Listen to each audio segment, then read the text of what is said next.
There are so many military shooters that have been made for video game consoles. It's been going on since really the beginning of time for video games, and they keep progressively getting more improved and more dynamic with how they play. The biggest one I'd say is definitely Call of Duty. Call of Duty, I think everyone on the planet knows what Call of Duty is. It's a very popular first-person shooter, and they make a game every single freaking year. And the games are quite good, but now they're getting oversaturated. When companies will make games to compete with games like Call of Duty or of the like, it was very tough because, stiff competition. Everyone's gonna always buy the new Call of Duty game, or Gears of War, or whatever it is. Well, Spec Ops the Line was definitely a game that was under the radar that I actually never knew about back in the day, and I checked this one out recently, and I've had it in my collection for a while, but decided to play all the way through it. I definitely have some things about this game that I definitely want to talk about, so is this game at all worth your time to check out and play? Well, I'm here today to review Spec Ops the Line for the Xbox 360. Do I sound okay? Get your asses down here! On our way!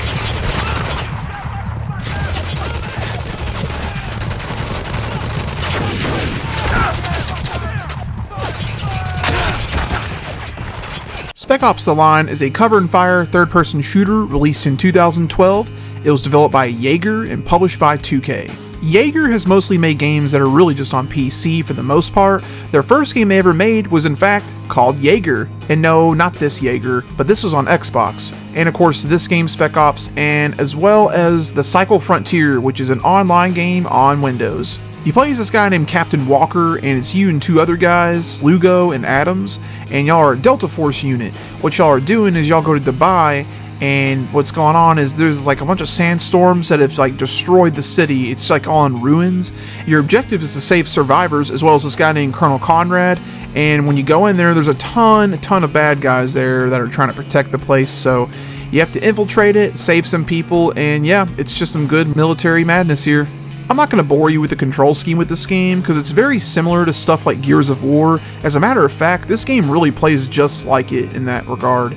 It's just a little bit more realistic, I'd say, because Gears of War has like aliens and such, but the controls are pretty much the same with this game. You can use the D-pad to do some commands on that, but again, Gears of War does the same thing, so for the most part, the controls are pretty much the same, just like Gears of War, with some slight differences on button mapping. You'll be right at home with this game.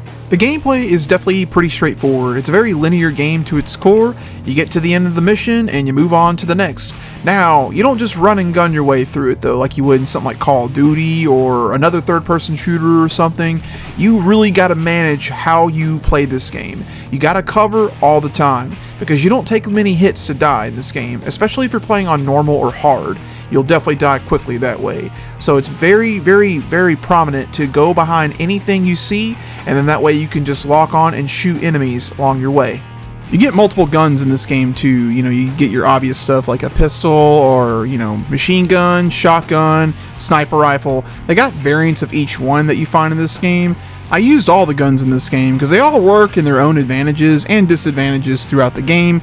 I'd say the most reliable all around, obviously, is like the machine gun assault rifle, but I mean, that one's, mid-range, so it's going to help you in any situation possible. You're mostly just shooting in this game, but you can also get in turrets too, and those definitely help out, and it's very satisfying to just blast away a bunch of enemies on screen, because ammo is another thing that you have to keep in mind about in this game too. You'll run out of ammo all the time, and you definitely got to just keep a lookout against enemies when you kill them and just see what's on the ground to pick up, because you're gonna have to do that a lot in this game. And I know a lot of shooters are like that, but with this game you definitely will run out a lot. Also, like turrets, you can also get a machine gun on a helicopter. You actually do this at the beginning of the game. It's a foreshadowing moment, and you do it again at least once or twice throughout the playthrough.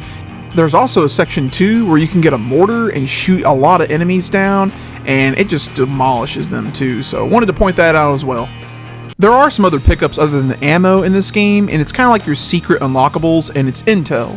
And you'll find intel throughout every mission, and they're pretty easy to find in that term, and when you find them, it's kind of like, your files in like another game. Like, you just kind of learn more about what's going on with certain individuals. You'll also find grenades too, obviously, with a military shooter, so there's like 3 different kinds, so you'll find those often, and they're very helpful. A lot like games like Gears of War 2, if your ally is down, you can actually revive them. You just run up to them and press X or whatever button it is, and they'll revive.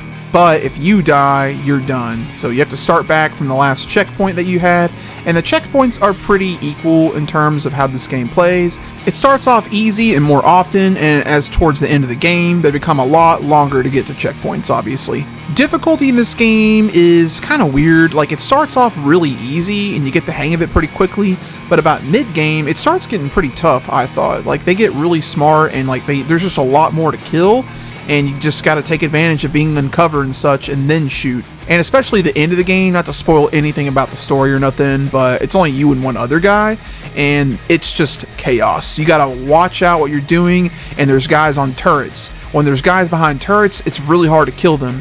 Usually you'll use like the D-pad to tell your ally to shoot across to the turret, and it comes in handy when you're stuck and they can help you out, then give you a hand and kill the enemy that you can't get a hold of. This game's biggest strength, in my opinion, though, is definitely the narrative here. You've got a good cast of characters. You know, you got your main dude Walker as well as his two comrades, and it really feels realistic with just what's going on in the story. I'm not going to spoil anything about what's going on here, but definitely, you know, check this out for yourself to see what you think. But for a military game, it's pretty good, and you know, it seems realistic, sorta. And you get kind of interested in what's happening with the characters, because there's some really fucked up stuff in this game if you keep playing it. So just want to let you know, this is definitely not a game for kids. Another cool thing this story has going for it is it does have multiple endings depending on how you choose decisions in the end of the game, and it's pretty cool that way too, so you can definitely get some replay value, at least in the terms of the end, that is.